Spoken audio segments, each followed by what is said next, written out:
Okay, good afternoon, Earth. What's up? I'm here with my buddy Bryan Hubbard, and I wanted to debrief with Bryan and essentially Earth a couple things. One about the effort to legalize ibogaine as a treatment for opioid addiction in Kentucky.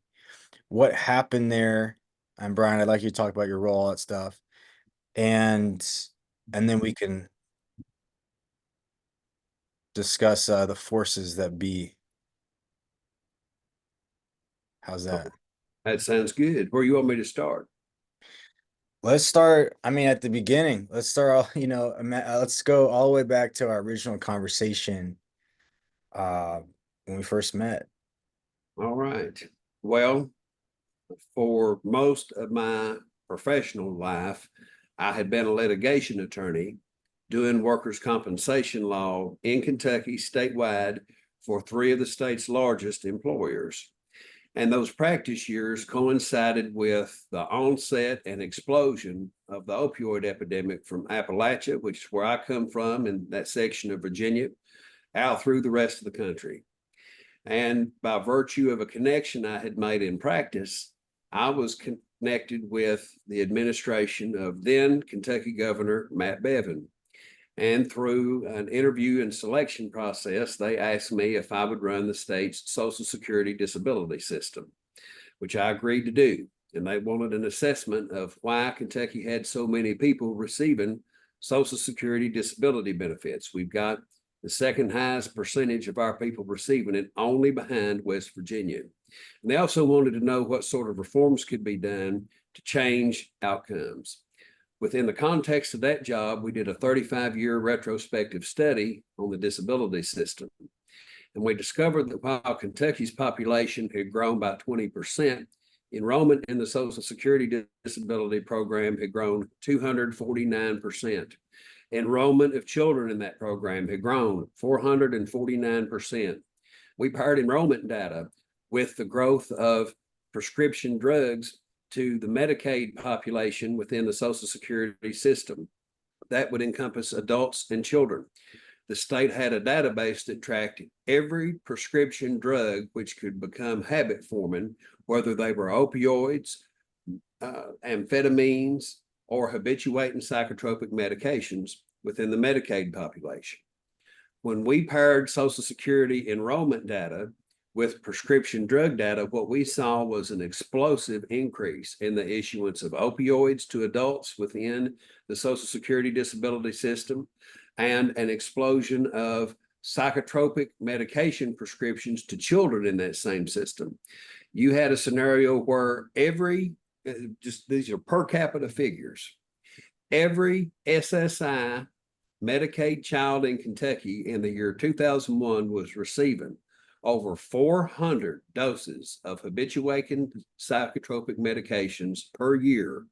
By the time 2015 came along, that number had gone up to over 600 doses per SSI child.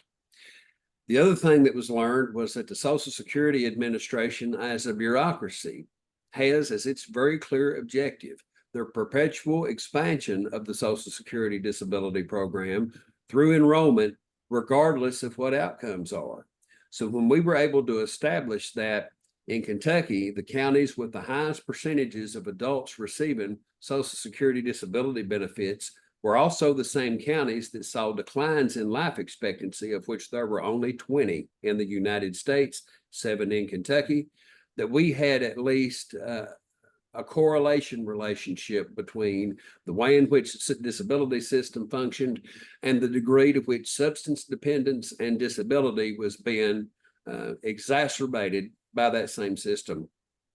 Because of the work done there, when Attorney General Matt Bevin left, or Governor Matt Bevin left office, I was picked up by Attorney General Daniel Cameron, who came in and appointed me to first lead a law enforcement office called the Office of Medicaid Fraud and Abuse Control. That office investigated and prosecuted medical providers for any form of fraud on Medicaid, as well as for any abuse, neglect, or exploitation of a Medicaid beneficiary. Within that job, I got a firsthand glimpse at the amount of diversion activity that was being facilitated out of medically assisted treatment clinics. And Matt, as you know, these are clinics that, as their specialty, ostensibly offer the evidence-based best practice treatment for opioid dependence. More specifically, buprenorphine, which is the generic name for products known as Suboxone, Sublocade, and other brand names that are patented by the opioid maintenance industry within the broader pharmaceutical industry. Methadone also falls within that same rubric. What we saw was that a lot of these MAT providers were essentially seeing patients for cash and giving them the maximum amount of dosage for the maximum amount of time without any sort of therapeutic services that were aimed at titrating them off of opioid maintenance into a life of abstinence. And that these clinics, because of their practices, were fueling a tremendous amount of independent diversion activity, where Suboxone and Methadone are making its way out into the street economy. This was something that resulted in the investigation and one of the largest prosecutions of a medical provider in the state of Kentucky within the past 4 years. This was a problem that I also discovered was having significant impact in inner city jurisdictions where there has been a significant amount of growth of MAT clinics that parallel what has occurred in primarily poor and working class white Appalachian areas, where MAT providers are now establishing a foothold in inner city, primarily Black and brown communities to promulgate the very same treatment model, complete with the diversion activity. And this time at what is conventionally known as, this period of time is conventionally known as the opioid crisis, correct? That is correct. So in 2021, the state of Kentucky, through the Attorney General's office, participated in a multi-state litigation process that resulted in settlements with a number of the opioid manufacturers and distributors who were deemed to have contributed to the epidemic. And in 2021, Kentucky's settlement dollars were about $421 million. The legislature created a framework whereby half of all the money would go to individual cities, towns, and counties, and the other half would go to a commission that would administer the money statewide. The commission would also oversee the expenditure of the money by the localities to assure that money was being spent in accordance with the settlement agreements. I was approached by then the Deputy Attorney General, who worked directly and reported to Daniel Cameron as the number 2 in the office, who asked if I would be interested in perhaps leading the state commission that would oversee the state's opioid dollars. Mm-hmm. My first response was that this was a very treacherous opportunity for the state as well as for myself individually. Kentucky has a tremendous amount of political corruption at every level of its state and local governance infrastructures. It and Louisiana are in a neck and neck race to see which has the filthiest system. Really? Opportunities like this come along. The history of Kentucky has been one in which there are usually the same conglomeration of interests which gather around the public dollar trough and help themselves to it in whatever way they want, primarily for purposes of self-enrichment. So when I was asked by the office to lead this commission, I said, I will do it, but here are the conditions. If I'm going to lead this commission, it is going to be done in a way that is accessible to individuals and organizations that are in the trenches doing the grassroots work that is the most difficult. We're going to do it in a way that is transparent so that the public knows where every single dollar is going and why. And we're going to do it in a way that is accountable so that we answer to the people of Kentucky as to what we have done with what is essentially blood money, money the state has been able to claim based on the death of their relatives to this epidemic. And can you talk a little bit, Bryan, about why you have personal integrity and kind of your faith background? Well, I have to give credit to the angels God sent into my life as a young person for those attributes. I grew up in a very small community in Virginia, uh, in one of Virginia's 5 coal mining counties. In that county, you had about 20,000 people, and there are about a dozen families that own everything, run everything, and control everything. And then there's everyone else who are the nobodies. My family was among the nobodies. And if you were going to get anywhere, you had to be kin to those families. You had to be friends with those families. Or if you weren't friends or family, you had to be ready to kiss those families' fannies if you wanted to get anywhere. At all times, you had to keep your head down and your nose clean. And if you were among the nobody families, you were raised to go somewhere else where you would have a good competitive chance to be treated on merit and to be able to build a life that you wanted for yourself. My grandfathers were both grade school educated coal miners. Neither one of them had a full set of fingers, and you could hear my daddy's dad breathe 50 feet away from the effects of black lung that had been compounded by a 7-year mortal contest with tuberculosis. My parents were very young when they got married, and the only thing that I can remember out of them was a bunch of screaming and cussing and chaos. And when I was a boy, I can remember spending most of the time just scared to death and in a state of shock. And my grandparents would come and get me on the weekends and other times when they had the availability to do so. And I spent a significant amount of time in their care as a child. And I can remember my grandfathers taking me to the side and saying, I know you're scared. And I know you're frightened, but there are 2 things you've got to always remember. Mama and Papa love you. And more importantly, God loves you. We pray for you every day. We pray that God is going to protect you. And if you will have faith, even when it's hard, God has a special and unique purpose for your life that you will fulfill if you won't lose faith and maintain your strength in Him and know that He loves you. That was emphasized to me every single time that I was with those sweet, wonderful people.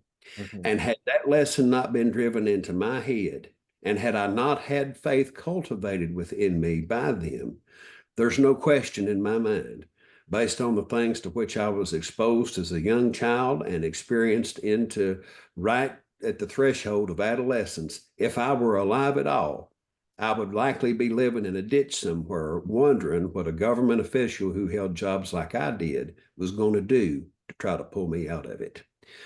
Between that personal intervention of my grandparents with me as a child who certainly at that age was at high risk, and what I just observed in the lifetime of living in my community as um, the use of power by people who had it to exploit, to abuse, and walk over top of people who didn't have any, I came away with a conviction that whatever I happen to do with life, I would hope that I could contribute in some way to the acquisition of genuine freedom and dignity in the life of my fellow person in whatever way I could do that.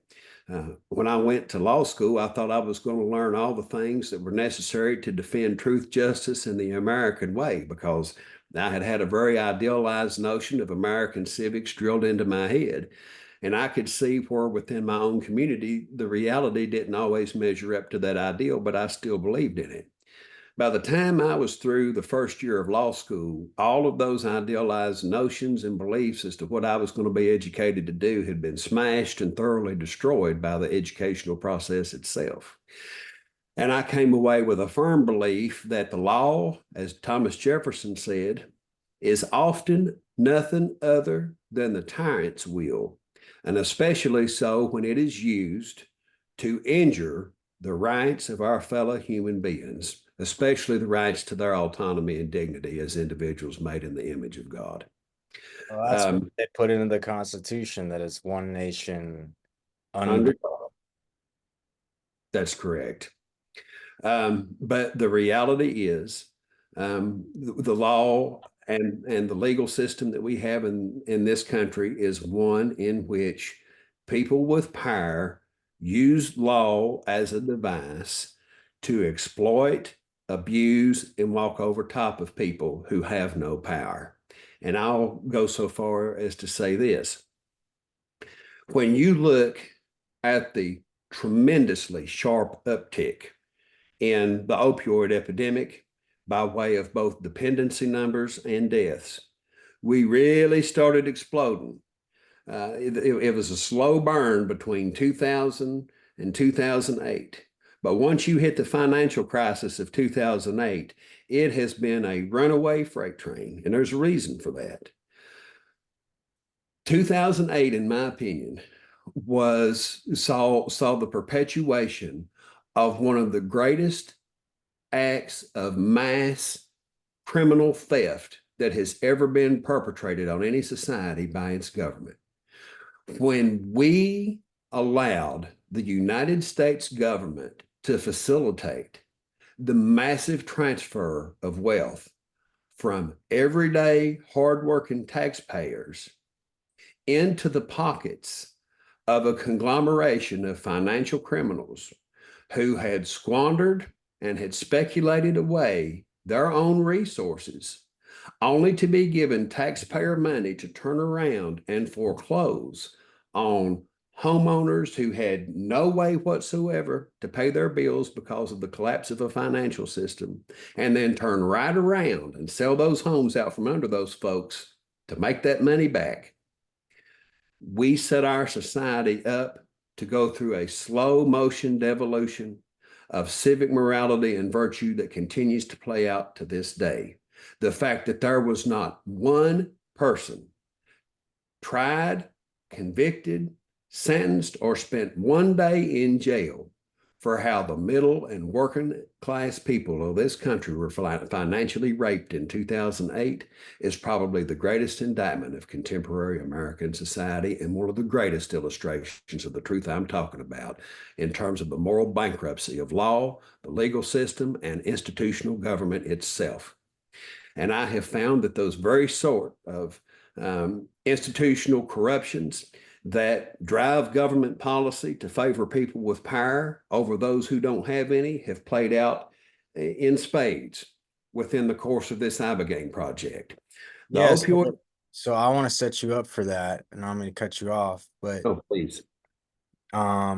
you're put on this commission, and basically, with your personal integrity, which is your faith in God and love for God, right, and sense of honor and just doing the right thing, um, that's a beautiful thing and something you should be proud of. But you get on this commission, and then how do you come up with ibogaine? And just for those at home, ibogaine is a natural plant medicine from the Ebola. It's also called Iboga, originates in Africa. It's an incredible medicine, natural medicine that basically cures people of opioid addiction. So how did you, through the will of God, come upon ibogaine? Had you been familiar with it? What happened? Well, I will acknowledge our creator's genius in terms of delivering knowledge at the right place at the right time. In 2018, I came into knowledge of the psilocybin mushroom, and I began to follow with great interest its applications to treatment-resistant depression and anxiety, as well as its development as a therapeutic for people who were alcoholic. My family's history has been just devastated generationally by alcoholism. And as prescription drugs have come into the fore, members of my family have been heavily, heavily subsumed by the combination of drink and opioid. And it has devastated my family. I recognize that the field of psychedelics from 2008 till 2022 was showing some promise at addressing some conditions that had created generational impoverishment within my own family circle. And in 2022, when I was interviewed for this job, I had also come to recognize that Whatever we were doing in the state of Kentucky was not enough to get our hands around the scale and severity of the opioid epidemic here. It is the Gordian knot in this state and others where it's a prominent problem that has significant deleterious impacts on the social fabric at its most fundamental core, all the way up through every governmental service that you can imagine. We have a foster care system that is overwhelmed. We have a prison system that literally is busting at the seams. Kentucky has one of the highest rates of parental incarceration in the country. It has one of the highest rates of child abuse in the country. It has one of the highest rates of child sexual abuse in the country. It has one of the highest rates of child poverty in the country. All of the root cause conditions that produce trauma, which in turn produce substance dependence, are here in spades. And as I saw that the treatment systems that we have were not delivering results that were restorative, certainly not at the scale that we needed them to create generational change, I told the office, look, Kentucky has got to be on the lookout for its Manhattan Project opportunity. At this point, we anticipate getting $842 million. We should look at taking 5% of that money and devoting toward a research and development project that could perhaps produce a breakthrough therapeutic that will deliver better results than what we're getting. We've got to find it. Our future depends on it. Now, once I made that declaration and got hired, I had been following a particular author whose real name is Julia Rybelt, and she goes by the name of Julia Bloom online. And she had written a Substack publication called The Journey. And she discussed her just profound experiences with the psilocybin mushroom and how it had helped her resolve her lifetime issues with anxiety and depression and a near fatal eating disorder. It also resolved her atheism. So I called her back and I reached out to her and I said, hey, here's who I am. Here's the job I've been given. I would love to speak with you sometime about what, if anything, exists within the world of psychedelics that might have relevance to opioid dependence. So we had a conference call with each other on July the 29th of 22, and she asked me if I had heard of Ibogaine. I had not. And she said, well, I'm going to put you in touch with a woman named Juliana Mulligan. You tell her I told you to talk about Ibogaine and she'll fill you in. So I made contact with Juliana Mulligan. She told me her story of addiction to heroin and other opioids, which was one of the most hardcore addiction stories I had ever heard in my life. She said that she decided to move to Columbia to teach English as a second language courses, and while there discovered that they had open pharmacies where she could secure her supply as much as she wanted, anytime that she wanted, without having to go through all the degradations that American society would place upon somebody with her condition. She said, one day I got up and looked in the mirror and recognized that I was going to die. And I had tried everything. I had tried everything multiple times. She said, I tried Suboxone. And she said, Bryan, what they won't tell you about Suboxone is the withdrawal from coming off of it is far harsher than any opioid you can get on the street. She said, my withdrawal from Suboxone made heroin withdrawal seem like a cakewalk. And she said, I was desperate. And I just randomly put in a search and came up and saw something about this thing called Ibogaine. And she said, at this time, I was totally ignorant and didn't know about the way in which it was supposed to be done. And she said, I found a practitioner in Guatemala. And I didn't realize that there were risks associated with this treatment, but I went down there. And she said she was misdosed. She went into cardiac arrest 6 times and almost died. She said she woke up in a Guatemalan hospital and that when she opened her eyes, she said that she felt the best she had ever felt in her life. And she has never looked back and has been opioid free for 12 years. When she described this to me, she then said, I would like to place you in touch with a lady named Adriana Kircher, who is a principal in the plant medicine law firm in New York City. I'm going to send you to her and y'all have a conference call. I spoke with Adriana in August of 22, told her what I was doing. She said, I have an extensive Rolodex. What can I do to help? I said, well, I need you to connect me, if you're willing, to the foremost academic researchers, to philanthropists who have an interest in this subject, and to the heads of any activist organizations that would have relevance to a culturally and politically conservative state like Kentucky. She did just that. And on December the 9th, I was privileged to be able to attend a dinner at her home where she hosted about 13 individuals who fit into those categories of individuals I named as needing to meet. When I got home to Kentucky on December the 11th, all of these people opened up their own points of contact and networked me into a universe of knowledge and servant-hearted individuals who recognize that Ibogaine offers perhaps the greatest opportunity to create a breakthrough therapy for people who are literally dying for genuine restoration that is out there. Right. So after I did all of my due diligence, and this was a process that essentially was a second full-time job from the end of July all the way through to the end of my time at the commission in December of 23.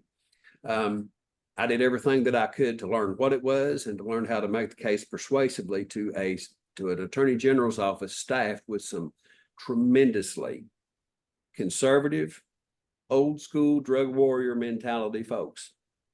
So in January, I asked to meet with the deputy attorney general, who was a different guy than the one that I had been hired by, and made the pitch. They said, well, we'll get this to the attorney general. I met with him on January the 31st. I told him what the opportunity was. He said, I can see no here. Develop an implementation strategy. I developed an implementation strategy that involved having a press conference to announce the initiative, followed by 2 to 3 public hearings, which would essentially be a blue ribbon, publicly transparent, highly visible examination of all aspects of the question of Ibogaine, what it is, what it does, what its risks are, and whether this is something that the state of Kentucky should allocate these precious resources to help foster as a therapeutic breakthrough. He ultimately greenlighted the project. We had our public announcement on May the 31st, 2023, where we declared our intention to allocate $42 million over 6 years to create a public-private partnership that would develop Ibogaine as a breakthrough therapeutic for opioid addiction. We had 3 tremendously high-quality public hearings, thanks to the witnesses who came to Kentucky to put these on. In July of 23, we had a hearing that involved Dr. Nolan Williams, Dr. Deborah Mash, Dr. Kenneth Alper, Dr. Sereni Rao, and a guy by the name of Dr. Douglas Kramer, who was on the FDA at the time the original trials for Ibogaine were approved in the mid-90s. This panel of experts gave tremendous testimony over the course of 4.5 hours about all the science related to Ibogaine. We had a second public hearing in September that covered the Ibogaine experiences of individuals who had received, provided, or had sent loved ones for Ibogaine treatment. And Matt, that was the most powerful public proceeding that I have ever had the opportunity to witness. All of these are online and can be looked up by anybody who want to see them. They are literally part of an official testimonial record of a government body that has as its sole responsibility combating the opioid epidemic in Kentucky, and they're there for all time. That testimony, anybody who watches that front to back who would not support the research and development of Ibogaine as an additional drug to add to the arsenal or I'm going to call it a medication because it's a medication instead of a drug. Anyone who watches that testimony who has a heart would have to come to the conclusion that this is something that we need to pursue. And then our third hearing was one that was demanded by the University of Kentucky. And as this process is playing out, what was feared might be significant public backlash because of the very conservative nature of people who live in Kentucky never came to pass. The only vocal opposition that was made to this project came from the current Kentucky governor, Andy Beshear, and the University of Kentucky. Our existing recovery centers did not oppose it. We had an independent media analyst who was retained by a philanthropist who essentially surveyed media responses to the project, and they also surveyed organic social media engagement of the Ibogaine Initiative to measure what the public's attitude was as best it could be sampled by the expressions of opinion among those who engaged it on the online platforms of Facebook, Instagram, LinkedIn, and I believe at the time, Twitter. This media analysis demonstrated that 60% of those that engaged the story supported the commission's effort to fund Ibogaine research, with only 40% opposing. Anytime you got a 60-40 result, that's a landslide outcome. So we had a third hearing in October that the University of Kentucky wanted on the question of whether the FDA would have even approved these trials. It was the position of the University of Kentucky's representatives that the clinical trial frame, the FDA would never approve clinical trials because of the cardiac risk. And because they would never approve them, the commission had no business even considering putting this money forward because it was just going to be a fool's errand.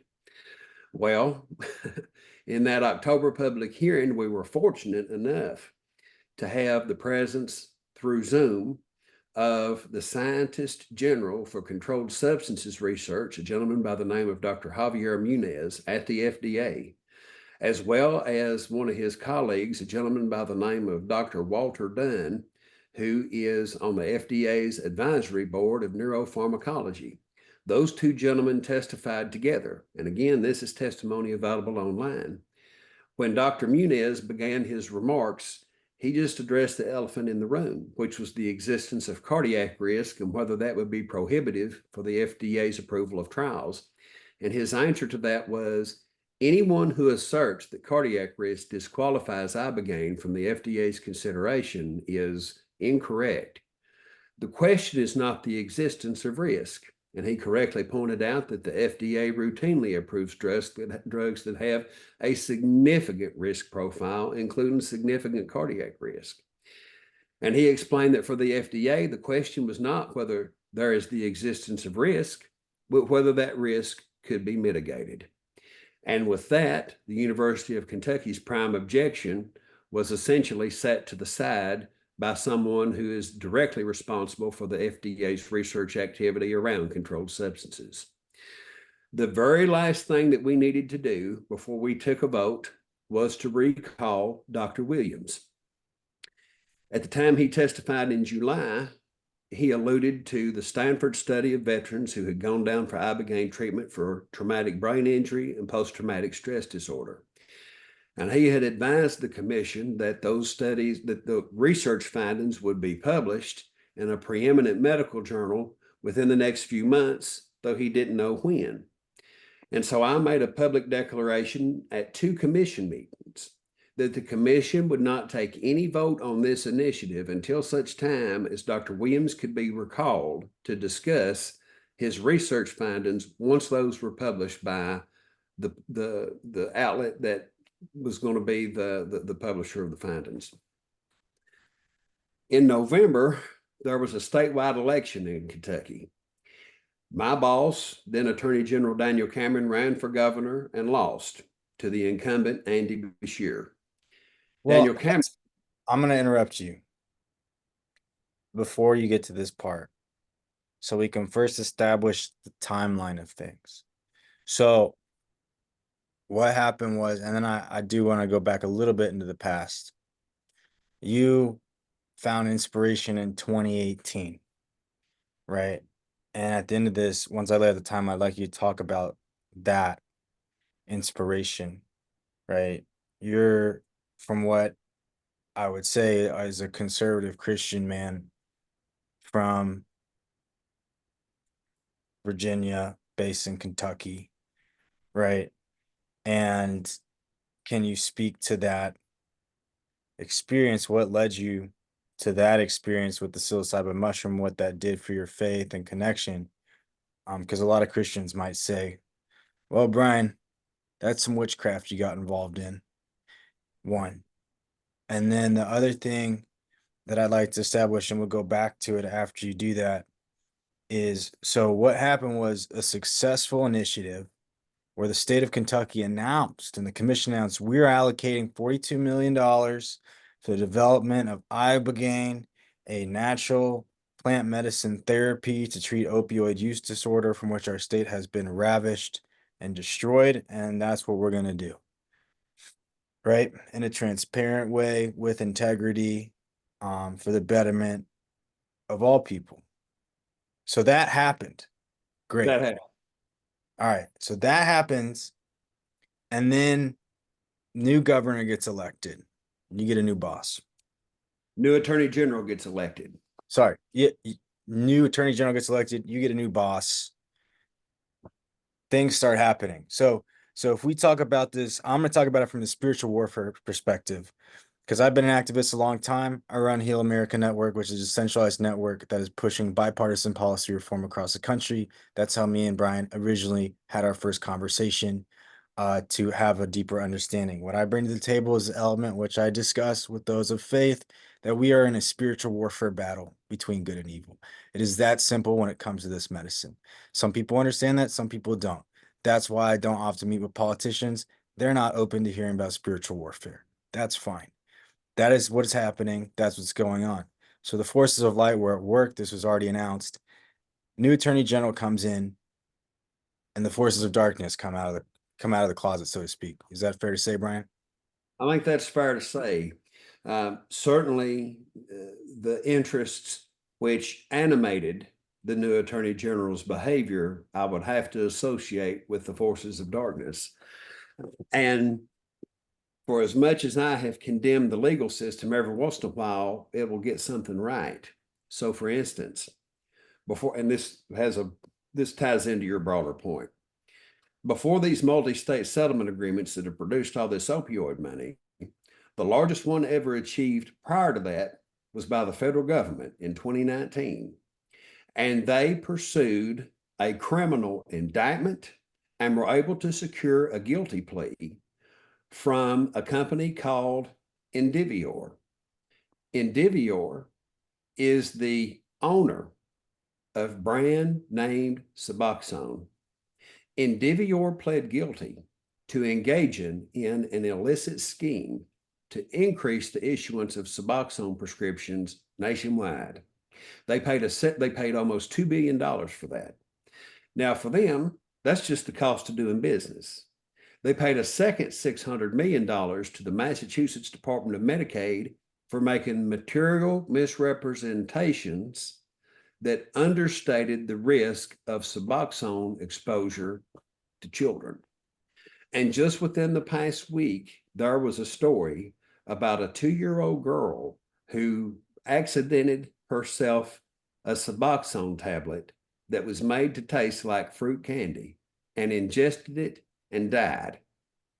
So when we talk about criminality, when we talk about drug dealing predators, some of those wear white collars, make themselves at home within the corridors of power, and have academicians who go out and talk about how they make the evidence-based best practice treatments. The new Attorney General, Russell Coleman, comes from a law firm that represents these interests. This law firm makes its money. This is where this guy was a partner. They make their bread and butter representing companies that are engaged in the opioid maintenance game. The very companies that paid these settlements know that they have spent a tremendous amount of time and strategic resources curating academic research and populating public health systems with individuals who have been acculturated into a world of knowledge where every dollar is to go back to those very companies that make the treatments for the problems that they created. Mr. Coleman is one of those individuals. He worked at a law firm that represented those companies, and during his campaign, he raised over $200,000 from many of those same interests. So if you are faced with the oversight of a project that threatens to disrupt fundamentally the business model of your law firm's clientele and of benefactors who have put about $200,000 into your campaign coffers, what are you going to do? You're going to kill it. It's also worth noting that this gentleman came through the power matriculation process of the Mitch McConnell machine in Kentucky. The Kentucky Republican Party has as its headquarters the Mitch McConnell building in Frankfort, Kentucky. And it has undergone an extensive renovation that was paid for $1 million by Pfizer. Mitch McConnell has for years been big pharma. Russell Coleman is a altar boy to the McConnell machine. So he's just doing what anybody in his position would be expected to do, which is to mind his paymasters. I don't think Russell Coleman is an evil individual. I don't know that he is someone who I would describe as a dark force himself, but he certainly seems to have done the bidding of a conglomeration of actors who don't have any desire to see curative, restorative treatments be delivered to the people they've victimized. It's interesting that he, being a partner, making a very plush private sector salary, working for extremely well endowed financial backers like the opioid industry or big pharmaceutical industry, would step away from all of that to become attorney general. I just think that's interesting because I didn't even know the background on the AG. He worked at a law firm called Frost, Brown and Todd, and they employed him in litigation activity that involved different attorneys general's offices across the U.S. So if any of those clients were sued in an individual state by the office of an attorney general, they would put Russell Coleman on that case. Before he worked for Frost Brown Todd, he was the U.S. attorney for the Western District of Kentucky, headquartered in Louisville, and he had been appointed to the position by President Trump at the behest of Mitch McConnell. So he just went to he made his money and then decided to come. He wanted to keep pursuing his political career. I don't know how much money he made, but he is somebody who's been described to me as a seeker of power, Sure. Yeah. above and beyond all things. And as I watched his campaign play out, he had kind of cultivated what I thought was a personal friendship with me.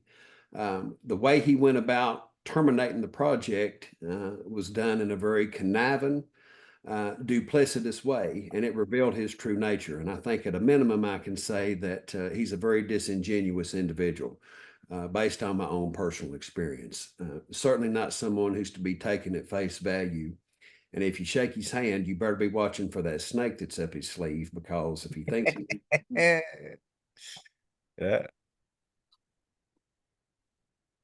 Sorry to interrupt. I just thought that was a good depiction. It made me laugh. that's all right.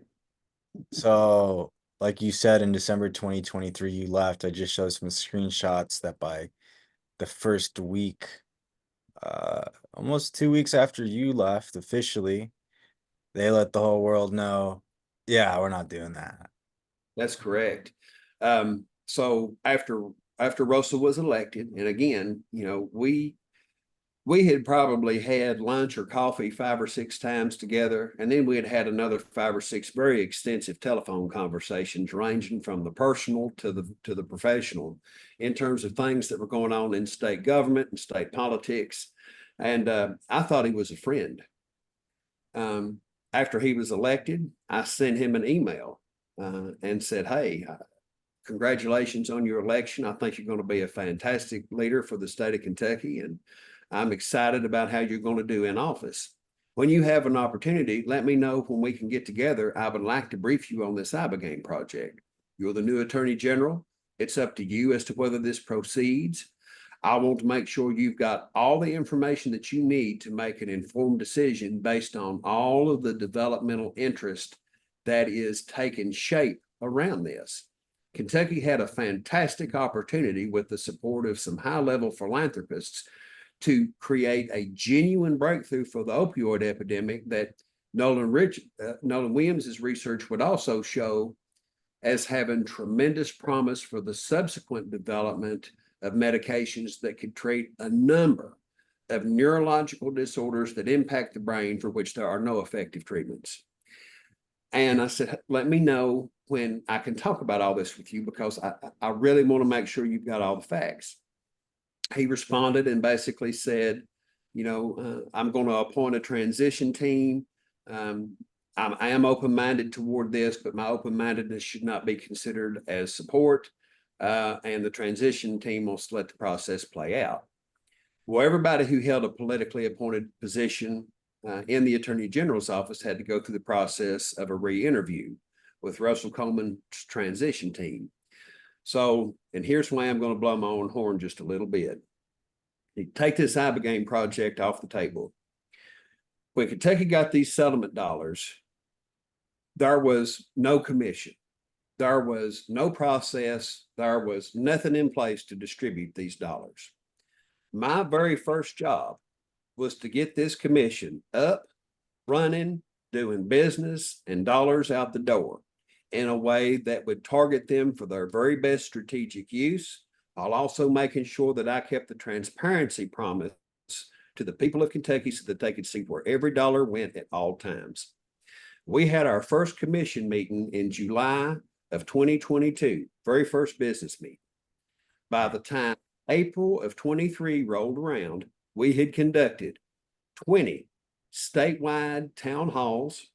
We had created a grant application. We had developed an online portal for the submission of those grant applications. We had come up with the standards by which grant applications would be developed. And within, 9 months? Within 9 months, we were announcing grant awards out of that commission, from nothing to awards announced in 9 months, with full transparency and an operational commission that made Kentucky one of the first 3 states in the United States to get its money into the hands of individuals and organizations that needed it. All that was done while this Ibogaine project was being developed and pursued. So I had every reason to think, based on that record, that I would be retained. On December the 8th, I went through my first round interview with members of Russell's transition team. Everything went great. I got a letter sent to me from him that afternoon on his official letterhead of his transition team. And in that letter, he said, I'm asking that you not take any further action on Ibogaine until such time as me and my team and I have come into office and can be fully briefed on what's going on. I responded that afternoon with a response that I was not going to take any further action. I would be happy to defer until such time as I had an opportunity to brief him and his team, and look forward to doing that. On December the 14th, I had a email come through that asked that I come to a meeting at the state capitol at 3 p.m. on Friday, December the 15th. I showed up for that meeting, and I thought this was going to be my opportunity to brief him on all the wonderful things that were about to happen around the Ibogaine project. And instead, I was brought in to a meeting that involved Russell, 2 members of his transition team, and 2 members of the outgoing Attorney General's office, who had been retained by Russell to stay within their jobs. And Russell proceeded to recite the history of our relationship, the fact that we had gone out and had some coffee and lunch and had talked with each other, that we had always observed ethical boundaries in terms of how we dealt with each other. He didn't ask for insider information as a lobbyist, which is what he was at times. I didn't offer him any, which is true. And then he proceeded to basically say, while I might be open to Ibogaine as a therapeutic, I don't agree that a project like this has any place within the Office of Attorney General. He proceeded to express his anger that I had been such a vocal and apologetic advocate for its pursuit instead of handling myself objectively, to which my response was, when I pursued this project, I pursued it as an advocate. It was my job to be an advocate, and I was blessed to do that job by the current Attorney General, Daniel Cameron.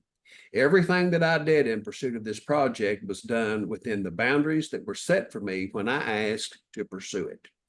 The bottom line was, he didn't want the thing to be undertaken, and he demanded my resignation because I had pursued it. I left that meeting certainly very shocked. It wasn't what I expected, though when I look back on it, every once in a while people will give you tales about who they are. And Sometimes your optimism about a relationship will obscure your ability to properly perceive. So the first truth that I ignored was the altar boy status to Mitch McConnell. If you're an altar boy to Mitch McConnell, that's not because you're an independent thinking, system disrupting, let's change the world individual. You are the person of institutional authority, and you're there to make sure that it maintains high walls of protection around its own interests. The second thing that I ignored was his own expressions of admiration and appreciation for J. Edgar Hoover, someone that he referred to as a childhood hero. And while there are certainly decidedly mixed opinions and emotions about Hoover, and not everybody is all completely bad, anybody who would have had as a boyhood hero someone such as J. Edgar Hoover has, in my opinion, at best, very questionable judgment. And again, certainly not somebody who's going to be anything other than the face of institutional authority and aim to protect its interests above all else.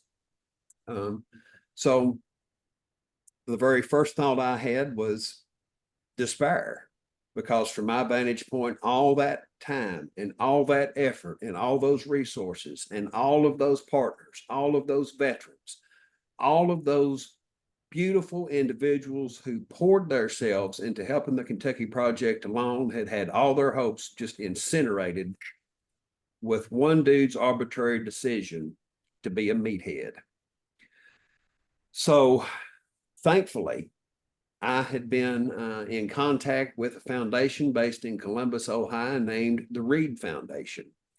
The Reed Foundation, Reed is an acronym for Rescue Everyone in Distress, but it is also the name of a young man named Reed Elsass, who fought with opioid addiction for 10 years and who ultimately died of a fatal fentanyl overdose in 2019. His father, Rex, is a preeminent producer of campaign ads for Republican politicians nationwide. Rex had taken Reed for an ayahuasca ceremony about 8 years before he passed away. And Rex is very much persuaded that Reed's ayahuasca experience significantly prolonged his life. Unfortunately, Rex didn't know about Ibogaine, but he was connected to me by the Melissa Etheridge Foundation. I told him what my mission was for the commission, and he was fully supportive. On the day that I was asked to resign actually demanded to resign by Russell Coleman, December 15th, this coincided with the screening of Lamar Odom's own personal documentary, which shows his recovery from opioid addiction with Ibogaine. This film was screened at the Muhammad Ali Center for Racial Justice in Louisville, Kentucky, in front of an overwhelmingly African-American audience.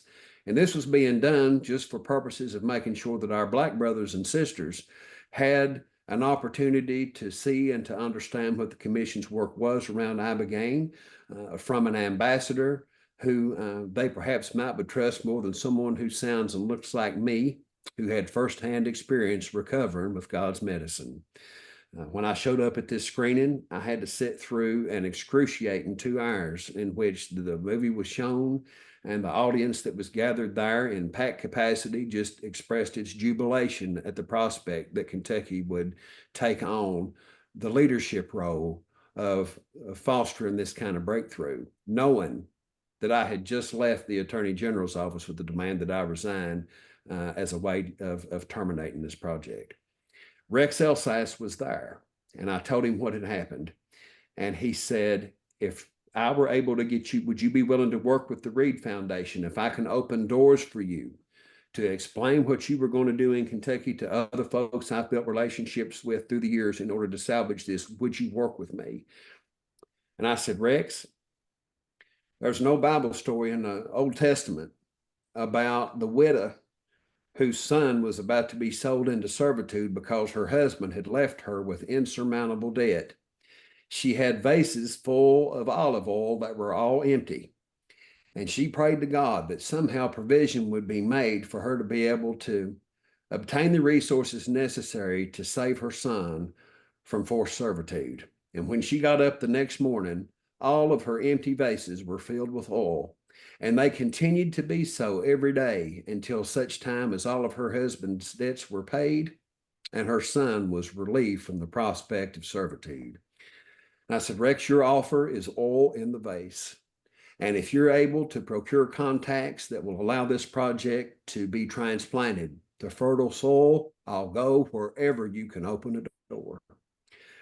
As we sit here now, 9 months later, we now have the states of Ohio, Arizona, Texas, Missouri, Georgia, South Dakota, and New Mexico given serious consideration to doing for themselves what I had attempted to do for Kentucky. Each of these states are engaged in a process that go all the way from the introduction of the information to the key decision makers to deliberative consideration of how such a plan can be executed within these given states by those decision makers. I don't want to become overly optimistic because I don't want to set everyone else up for disappointment, and certainly not myself, if what's going to be a very intensive and laborious journey does not take us to a successful destination. But to have gone from an effort to kill this thing dead by the hands of malevolence who want it dead to seeing it have viable life concurrently in 7 different states right now is nothing other than a tremendous blessing from God. And I ain't much. I've made a lot of terrible mistakes, and I am as flawed as they come. But if I have gifts and attributes that may be used to pursue the physical, emotional, and spiritual emancipation of my fellow person, I will give every last measure of my strength and ability to help make it happen. And I thank you, Matt, for keeping your hands on me, on this process, and for being such a wonderful counselor, confidant, and cheerleader all the way through. Baruch Hashem. Baruch Hashem. May God bless you, brother. Love you. I Love love you. that you're doing. And yeah, God has a plan, you know. This is the testing, the spirit of doubt, testing the faith, trust in the process that you get so close to something that you wanted so bad that was there. It was there. It was in the news. Yep, it was there. And Satan snatches it away. Through his intermediaries, through those who serve power. This is how spiritual warfare is conducted. But like you said, that blessing, the beautiful blessing is that the seeds that you sowed there, well, they floated away. They didn't disappear. They just floated elsewhere where they could be watered, tended to. And so just keeping that prayer, you know, the great spirit, great mystery, Father, Mother, Heavenly Father, that we can bring healing to the people. And that's the mission of this Heal America project. And you can see, and this is why I want you to share your story about your experience with God's medicine, Bryan. Because I think I want, you know, Earth, relatives out there, the brothers and sisters, I want you to be able to see that we live in a time where there's a lot of darkness, but it's okay, you know? It's cool. No, I mean it's not cool, but it's cool because God is moving. God is moving people. He's moving people into places. He's moving things around so that the light overcomes the darkness. So even amidst the darkness, it seems bad, and yeah, it's bad, but God is moving to show us something. He showed us how this power of this structure of power, a big pharma, the abuse, these things, why we have to change and take responsibility, and why we have to have integrity. And I'll just add this. I was just writing about this morning, Bryan. So God bless you for bringing this up. It's just such good timing. Okay. When we talk about developing leaders, we talk about what we need going forward, right? To me, it's always human capital. What is the who are the problems created? Yes, there's Satan, great. Yeah. But who are the problems created by? People. People. So how are problems solved? By people who serve God. So people create the problems, they're serving darkness. The other people are solving the problem, serving God. So it's the people. We are the problem and the solution. And so what are we missing? Right? Our world's missing moral leadership. So how do we develop that? So I was writing this morning and just working on this, but we know the physical fitness, right? How we can test and get good at that. And then nowadays we're talking more about the mental fitness. How do we condition that and be good in our mental health, right? To be well in our being. But the next step, I think, even in that component is like, how do you find leaders? So you need moral fitness. We need to be able to develop that moral integrity, right? That is essential. That is the component that we're missing, right? And this is why in a lot of ways our democracy is under duress. That our world is suffering because we are lacking that godliness, which is embodied as that attribute of integrity to do the right thing in the face of money and power, right? So I'll step off that soapbox for a minute. That's a great soapbox to stand on. Thanks.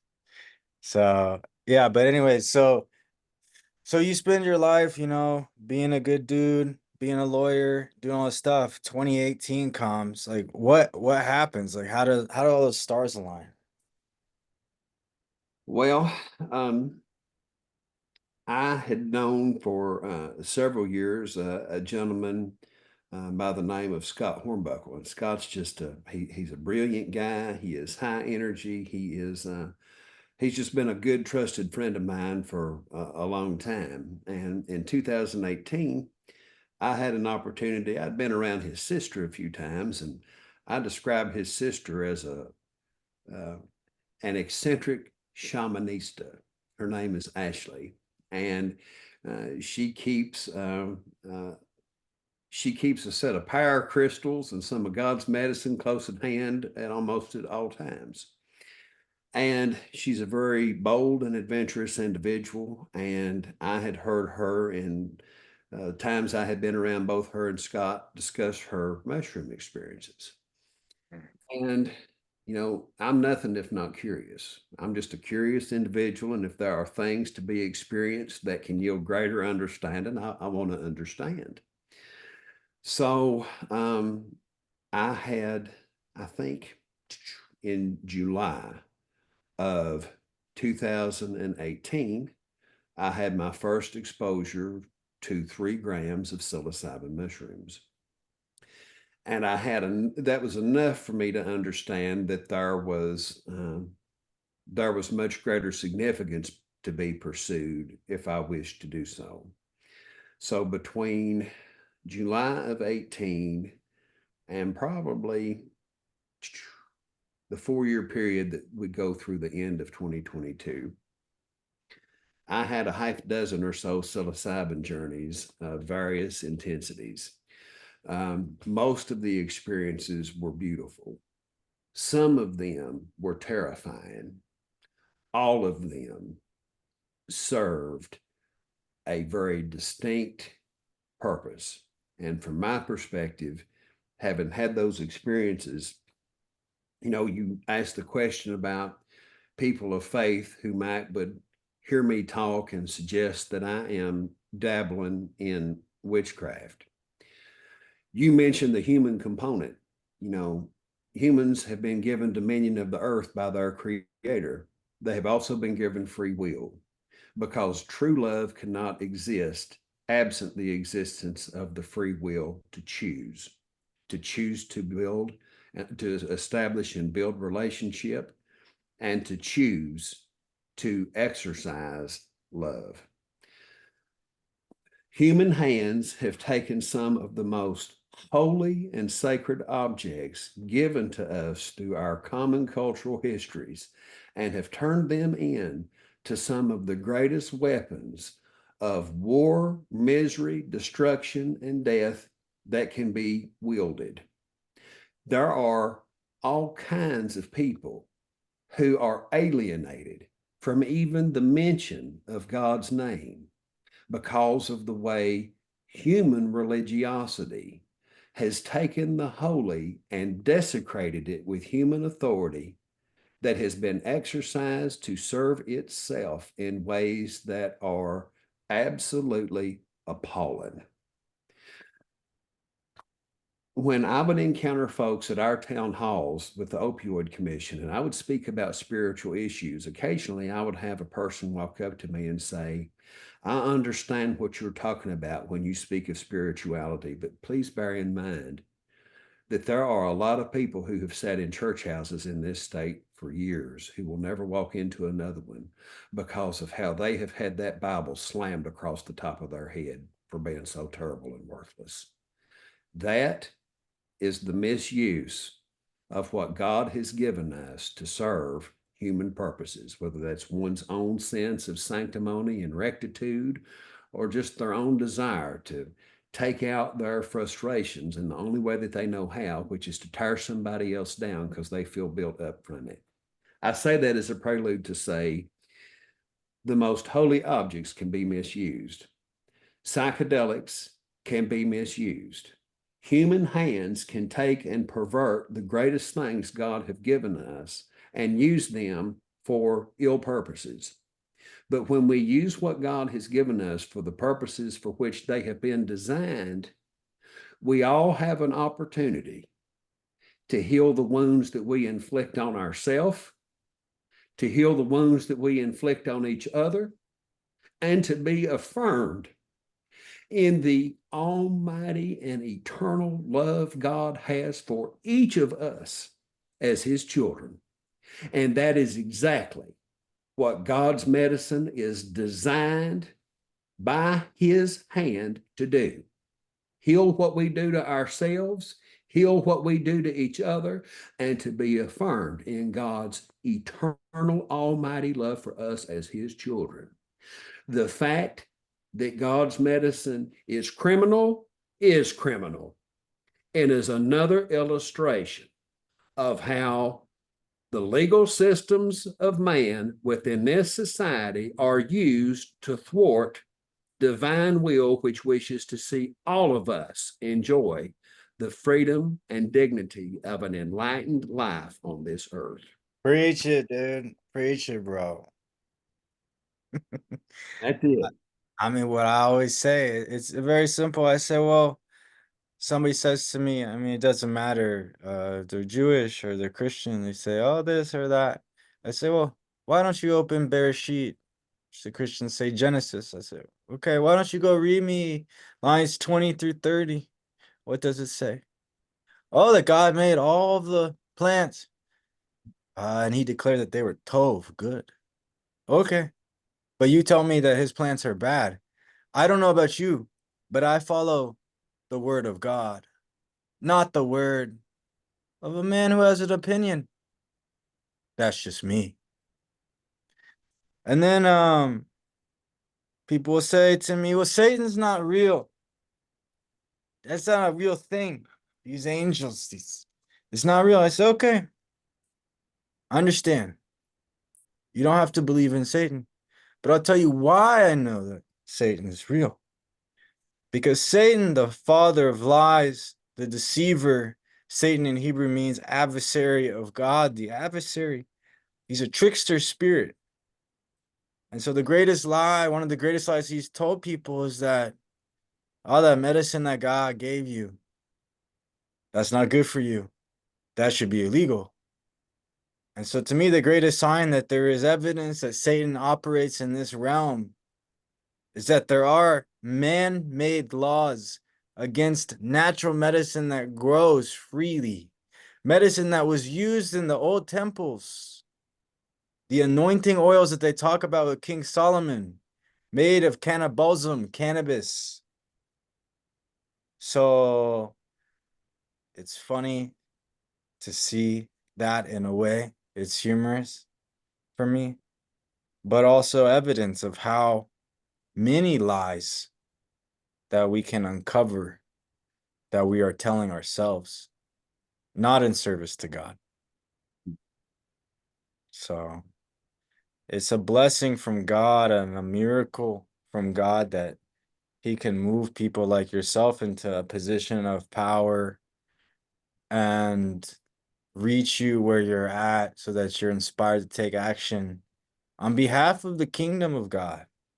See, everybody is there serving, by all means, no judgment, respect, serve who you serve. But I only have one interest, which is that which belongs to God. And I know that all of this belongs to God. So I'm not here to be arrogant and declare that that's mine.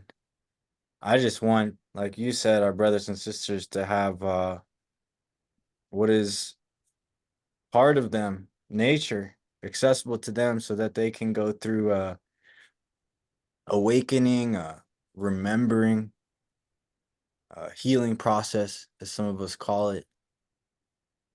And that's being robbed from all of us. And obviously there are caveats, greater discussions around how that should happen. And the tribes have been working with these medicines for thousands of years, so they know how to administer them in a safe and good way. So this is why everyone goes to the tribes for healing, because the tribes know what they know. And now we're here. If it is, if someone had taken a hold of 25-year-old conformist me and showed me the discussion that we've just had together, Ah. he'd probably check himself into the nut house, not I believing just that and listen to 48-year-old him just say all those things. But as you know, life is an evolutionary process. And I am overwhelmed with gratitude that I have been blessed with an opportunity to serve this cause. And whatever gifts and attributes I have, I pray that God will maximize them for their best uses as we walk through this journey, whatever those gifts and abilities may be. And now, yesterday, today, and tomorrow, all glory to our fabulous Lord. Man, aho. Baruch Adonai, blessed be my Lord. I told you, I was saying when we were speaking that, and I think we talked about this a couple of times, just the radical faith, the emunah and this process to be tested and to just walk blindly with God and that He will light the way for how this is supposed to unfold. And I told you that, which was something I tell myself, something our ancestors, my ancestors from the tribes, told every generation so that we can keep walking in this way. And here's the comedy of it. You say to me, like, this is impossible, Matt. I'm like, come on, man. Like, God's gonna make a way, you know? Um, but the funny thing is, like you said, that conversation doesn't make any sense to 25-year-old you. Well, I laughed. I was laughing inside so hard because I gotta convince my entire tribe, all the tribes of Israel, that what we're doing, this is the key to the whole thing, right? And the testimony of your life, the testimony of this story, the blessing of all of that is that allows me to tell my story. So God bless you and your life and the life of your family and your children's and friends and your commitment to God and your ancestors, because the blessing of your life is a blessing upon my life. It lets me tell this story. Because if I just told the story like I just told it to you, and I speak to you freely in a spiritual way and not in a political way, people are like, man, that guy is nuts, dude. That guy is taking too much ayahuasca. And that's true. I definitely have, but for research and development purposes of character. So I'm thankful for you and your life and everything that has led us to a convergence of paths. And I hope that we can continue to help, love, and cheerlead for each other and have helping hands working to achieve same purposes. Oh, oh, it's happening. You know, it's like the closer you get to the revelation, to the light, that the darkness is just there. It's just trying to keep up with you. But I heard this other day, which is beautiful, so beautifully said. The darkness is afraid now.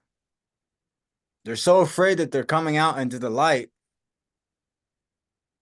And then people who have the sight to see and the ears to hear, hearts to feel, they're like, hey, hey, hey, that's a demon. That's some demonic stuff going on. Because it's like, yeah, they're standing in the light. But when they do that, they condemn themselves to death. So it means that their hold, their power is nearing an end. That's Because they right. make it so obvious. So obvious people are like, "Oh, that's I can tell." Like, good, you can tell. Okay, well, we're almost there. Well, we will both pray for one another that we faint not. Thy kingdom come, that will be done on earth as it is in heaven. Thank you, Father, for our daily bread. Baruch Adonai. Amen. Yeah. This has been fabulous, Matt. Thank you for the conversation. Thank you for letting me talk so much and for letting me see your face. Yeah, of course. Thank you, bro. Thank you for your display of emotion. It's beautiful to see. I'm just trying to keep myself from not crying as well. And I look forward to hearing good things as they develop, you know.